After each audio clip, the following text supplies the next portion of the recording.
ආයුබෝවන් ඉතාමත් ආදරෙන් පිළිගන්නවා ආදරණීය ඔයාලා මගේ channel එකට.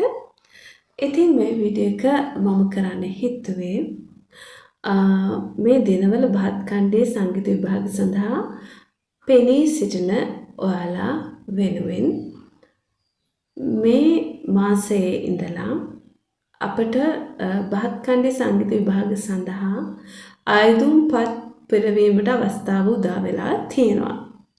ඉතින් මාත් මේ දිනවල මගේ දරුවන් වෙනුවෙන් ඒ සඳහා ඉඩකඩ සලසා දෙමින් සිටින්නේ. ඉතින් අගෝස්තු 31 වෙනිදා දක්වා අපට කාලය ලැබිලා තියෙනවා මේ ෆෝම් ෆිල් කරලා ඒ අදාළ මුදල් සමග ඒ එක්සෑම් ෆීස් සමග බාර දීමට. ඉතින් මෙහිදී සමහර වෙලාවට මේ ෆෝම් ෆිල් කිරීමේදී ගැටලු මතුවෙනවා. සමහර දරුවෝ අතින් වැරදි සිදු වෙනවා. ඉතින් මම හිතුවා මේ විදිහට ඔයාලා අතරිනුත් කාට හරි එවැනි ගැටලු ඇති වුණොත් කියන අදහස ඇතිව මම මේ වීඩියෝ කරන්න හිතුවා. ඉතින් ප්‍රවේශිකා එක්සෑම් එකට ඉදිරිපත් කරන දරුවන් සඳහා තමයි මේ ෆෝම් එක මේ සුදු පැහැති ෆෝම් එක එහෙම නැත්නම් ආයුධ පත්‍රය තිබෙන්නේ.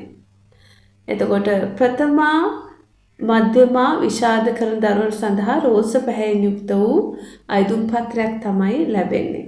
ඉතින් ඉංග්‍රීසි භාෂාවෙන් ඔයාලා මේක පරිස්සමින් ෆිල් කරන්න ඕනේ. ඉතින් අපි බලමු මුලින්ම ප්‍රවේශිකා සඳහා ඉදිරිපත් වන දරුවෙක්ට මේ ෆෝම් එක ෆිල් කරන්න තියෙන්නේ කොහොමද කියලා. ඉතින් අංක 1 සිට අංක 8 දක්වා ඔයාලට සම්පූර්ණ කිරීමට කරුණු තියෙනවා. ඉතින් මුලින්ම තියෙනවා ටීචර්ස් නේම් එක.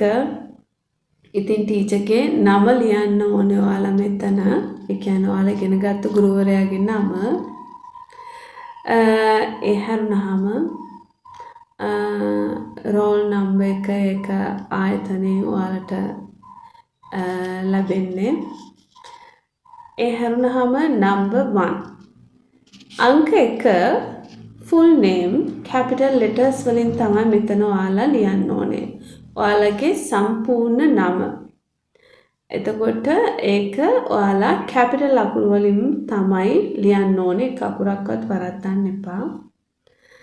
අංක 2 අර්ථයේ තියෙන name of the candidate with initials. ඒ කියන්නේ ඔයාගේ නම මුල අකුරු සමග ලියන්න ඕනේ. ඒකත් කැපිටල් වලින්. අංක 3ට තියෙනවා fathers එහෙම නැත්නම් guardians name. කියන්නේ තාත්තගේ පියාගේ නම හෝ බාරකරුගේ නම මෙතන ලියන්න ඕනේ. එතනදී කැපිටල් කියලා සඳහන් කරන්නේ ඔයාලා කැමති විදිහට ලියන්න. ෆස්ට් ලෙටර් කැපිටල් වලින් පටන් අරගෙන ලිව්වත් කමක් නැහැ.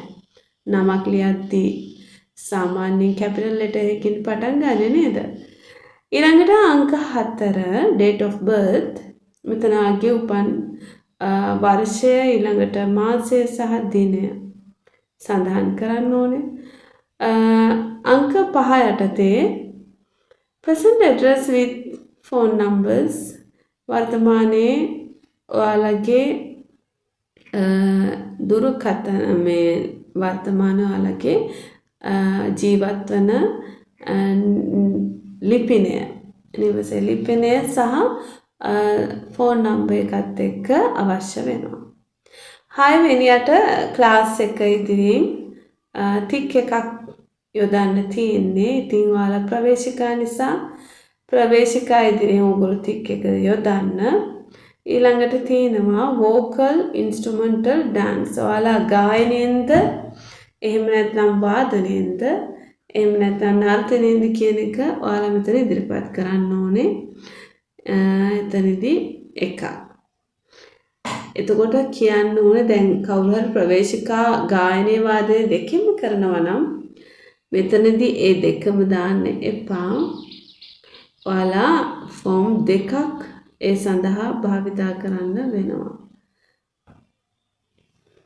ඊළඟට violin, guitar, tabla, flute, esraj, sitar, sarod, sarangi කියන වාද්‍ය භාණ්ඩ වලින්. ඒ කියන්නේ ඔයාලා ඉන්ස්ට්‍රුමන්ටල් නම් වාදනයෙන් නම් ඉදිරිපත් වෙන්නේ මෙතනදී ඔයාගේ වාද්‍ය භාණ්ඩය සඳහන් කරන්නට වෙනවා. ඊට යටින් තියෙනවා ඩාන්ස් නම් කරන්න ඕගොල්ලෝ අල්තරයෙන් නම් මේ විෂාද විභාගය කරන්නේ ඒ කතක්ද භරත නාට්‍යම්ද කියලා අහනවා. ඉතින් ওই විදිහට අංක 6 ෆිල් කරන්න ඕනේ. අංක 7 name of examination center විභාග මධ්‍යස්ථානයේ දැන් ඉන්දියාවේ බහත්කණ්ඩි සංගීත විද්‍යාපීඨය හා ලියාපදිංචි වෙච්ච ආයතනයක් හරහානේ ඔයාලා ඉදිරිපත් වෙන්නේ. එතකොට මගේ දරුවන් ඉදිරිපත් වෙන්නේ ප්‍රදීපා සංගීත විද්‍යාපීඨය කැන්ඩි ශ්‍රී ලංකා කියන එක්සැමිනේෂන් සෙන්ටර් එක තමයි මගේ දරුවන් යොදන්නේ මෙතනදී. ඉතින් ඔයාලගේ ෆෝම් එකේ ඔයාලට ඒක සඳහන් කරලාම ඇති. එතන ෆිල් කරන්න ඕන වෙන්නේ නැහැ. මේ ෆෝම් එකෙත් ඒ ආයතනය එතන නම සඳහන් වෙලා තියෙනවා. අංක 8 name of the total of institution from where candidate has learned. කියන්නේ විභාග අපේක්ෂකයා දැන් ඉගෙන ගත්තු ඒ ආයතනයේ නම මෙතන සඳහන් කරන්න වෙනවා. උගන්වපු ගුරුවරයා සහ ඒ නම ආයතනයේ නම සඳහන් කරන්න වෙනවා. ඊළඟට signature of the candidate ඒ කියන්නේ මෙතන වාගේ විභාග අපේක්ෂකයාගේ සයින් එක ඊට යටින් signature of the head of institution taught ඒ කියන්නේ ආයතනයේ එහෙම නැත්නම් උගන්වපු ගුරුවරයාගේ සයින් එක මෙතන. ඊළඟට date එක දාන්න ඕනේ. එතකොට ඊට යටින් තියෙන කොටස ඔයාලා සම්පූර්ණ කරන්නේ නැහැ ළමයි. ඒක ඒ විදිහටම තියන්න. ඊළඟට මේ ෆෝම් එකත් එක්ක ඔයාලා ෆොටෝ ඇටච් කරන්න ඕනේ. සාමාන්‍යයෙන් 3ක් ඕනේ. ඔයගොල්ලෝ ප්‍රවේශිකා නිසා 2ක් ෆොටෝ 2ක් වුණා ප්‍රමාණවත්. කොකටත් ඔයගොල්ලෝ ෆොටෝ 3ක්ම ඇටච් කරා නම් හරි. ඊළඟට ඔයගොල්ලෝ ප්‍රථමා මධ්‍යමා විශාරද එක්සෑම් සඳහා ඉදිරිපත් වන දරුවෙක් නම් ඔයාලට මේ විදිහට තමයි ෆෝම් එක එන්නේ රෝස පැහැයෙන්. මෙතනදී අවශ්‍ය කරන ෆොටෝ එකේ ප්‍රමාණය පවා සඳහන් කරලා තියෙනවා. ඒ ආකාරයට ඔයගොල්ලෝ ෆොටෝ එක අරන් මෙතන පේස්ට් කරන්න ඕනේ. මේ ෆෝම් එකත් එක්ක ෆොටෝ 3ක්ම ඇටච් කරලා දුන්නා නම් හරි. එතකොට මුලින්ම තියෙනවා සෙන්ටර් කෝඩ් නම්බර් එක. ඒක ඒ ආයතනයේ විසින් ෆිල් කරයි. ඔයාලා අංක 1 ඉඳලා අංක 10 දක්වා පිළිවෙලින් ඒ විස්තර දෙන්න ඕනේ. name number 1 ඒ කියන්නේ පළවෙනියට name of the candidate ඒ කියන්නේ ඔයාලගේ සම්පූර්ණ නම capital letters වලින් පැහැදිලිව ලියන්න ඕනේ. දෙවනියට father's guardian's name ඒ කියන්නේ පියාගේ හෝ බාරකරුගේ නම. date of birth උපන්දිනය. present address කියන්නේ වර්තමානයේ ඔයාලා පදිංචිව සිටින ලිපිනය. email number එකක් සඳහන් කරන්න කියනවා. mobile number එකක් සඳහන් කරන්න කියනවා. WhatsApp number එකක් සඳහන් කරන්න කියනවා. ඒ දේවල් ඔයගොල්ලෝ පිළිවෙලට සඳහන් කරන්න. ක්ලාස් එක ඔයගොල්ලෝ ප්‍රථම නම් එහෙම නැත්නම් මධ්‍යම නම් එහෙම නැත්නම් විෂාද පාර්ට් 1 නම් ඔයගොල්ලන්ට පුළුවන් මෙතන ටික් එකක් දාන්න. ඊට ඉදිරියෙන් vocal instrumental dance අර කලින් කිව්වා වගේම vocal නම් ගායනයෙන් ඉදිරිපත් වෙන්නේ vocal. එහෙම නැත්නම් වාදනයෙන් ඉදිරිපත් වෙන්නේ ඉන්ස්ට්‍රුමන්ටල්. ඩාන්ස් වලින් ඉදිරිපත් වෙන්නේ එතනට ටික එක දාලා ඔගොල්ලෝ ඔතන ඉස්සරහින් ලියන්න පුළුවන් ඉන්ස්ට්‍රුමන්ටල් නම් තෝරගත්තේ ඔයාලගේ තෝරාගත් වාද්‍ය භාණ්ඩයේ නම ලියන්න. ඩාන්ස් නම් අර කලින් වගේ කතක්ද භරතනාට්‍යම්ද කියන එක සඳහන් කරන්න. ඊළඟට name of examination center. එතනට ඒ විභාගයේ පැවැත්වෙන මධ්‍යස්ථානයේ නම මෙතන සඳහන් කරන්න ඕනේ ඕගොල්ලෝ.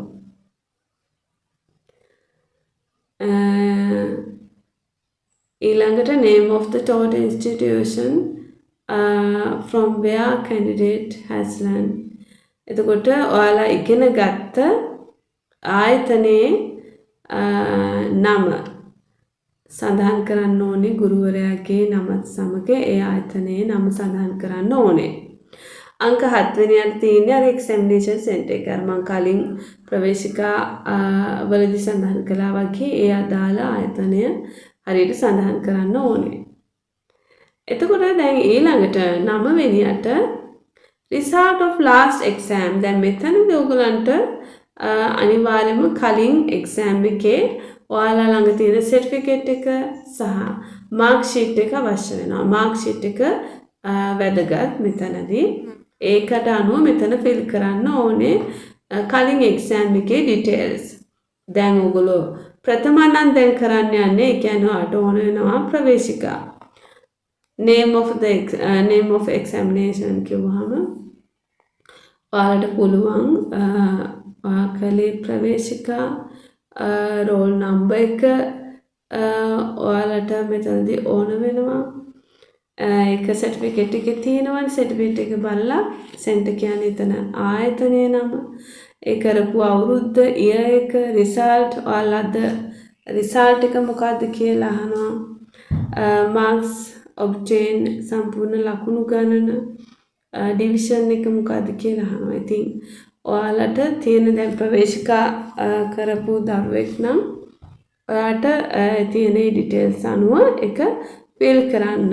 නමුත් ඔයා දැන් කරන්නේ මධ්‍යමා නම් ප්‍රථම එකේ මාර්ක් ෂීට් එක තියෙනවා. දැන් ප්‍රවේශිකාවලට මාර්ක් ෂීට් එකක් හම්බ වෙන්නේ නැහැ. සර්ටිෆිකේට් එක තමයි හම්බ වෙන්නේ. ඒක අනුව ඒ අදාළ තොරතුරු ඇතුළත් කරන්න. නමුත් මධ්‍යමා විෂාද කරනවා නම් ඔයගලන්ට මාර්ක් ෂීට් එකක් තියෙනවනේ. ඒ මාර්ක් ෂීට් එකේ ඩීටේල්ස් අනුව මෙතන විස්තර දාන්න ඕනේ. එතකොට ඔයාලා මේ ෆෝම් එකත් එක්කම ඔයාලගේ ප්‍රවේශිකා කරපු දරුවෙක් නම් ඒ සර්ටිෆිකේට් එකේ සහතිකය ඕනේ මෙතනට කොපියක් එක්ක මේ ෆෝම් එක බාර දෙන්න. දැන් මධ්‍යමා විෂාද කරනවා නම් ඔයගොල්ලන්ට පුළුවන් මෙතනට සර්ටිෆිකේට් එක ලැබිලා නම් ඒක දෙන්න පුළුවන් කොපියක්, නැත්නම් මාර්ක් ෂීට් එක හෝ ඇටච් කරලා දාන්න දෙන්න කෝකටත්. එතකොට 10 වෙනියට signature of the candidates විභාග අපේක්ෂකයන්ගේ සයින් එක තමයි මෙතන බලාපොරොත්තු වෙන්නේ. එයාටින් ගුරුවරයාගේ උගන්වපු ගුරුවරයාගේ හෝ ඒ ආයතනයේ ප්‍රධානියාගේ සයින් එක මෙතනට දෙන්න ඕනේ ඉගෙන ගත්තු. ඊළඟට roll number